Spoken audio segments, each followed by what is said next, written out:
Good morning. এটা ছিল সানডের video. সকাল সকাল হয়ে গেছি কাজের মাসি। না, জাস্ট ইয়ার্কি করছিলাম। সকালবেলা জামাকাপড় কাচতে বসে গেছি। কর্তামশাইয়ের ডিউটির সব জামাকাপড়, আমার বাড়িরও কিছু জামাকাপড় আছে, জামাকাপড় না, বিছানার সেট যেগুলো হয় সেগুলো সবগুলো কাচতে বসে গেছি। তারপরে এসে টেবিল পরিষ্কার করতে শুরু করলাম।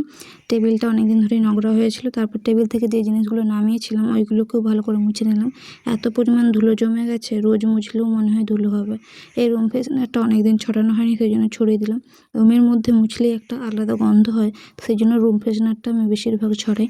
তারপর সবগুলোকে পরিষ্কার করে সাজিয়ে ফেললাম টেবিলটা। এই দেখো টেবিল আমার সাজানো কমপ্লিট। কেমন হয়েছে কমেন্টে জানিও। তারপর জল এসে গেছিলো, সেই জন্য জামাকাপড়গুলোকে যেগুলো জাঁকিয়ে রেখেছিলাম সবগুলোকে ভালো করে ধুয়ে পরিষ্কার করে ছাদে চলে গেলাম মিলতে। সেগুলোকে মিলে দিলাম। এই দেখো আমার ক্যারি গাছটার পাতাগুলো কি সুন্দর হয়ে গেছে, আর পাশে একটা কুলেখাড়ার গাছও লাগিয়ে দিয়েছিলাম। তারপর স্নান করে এসে খেয়ে নিলাম পাউরুটি। তারপর একটু কাজ করতে বসেছিলাম। টাটা, দেখার জন্য নতুন ভিডিওতে। বাই, ভালো থেকে সবাই।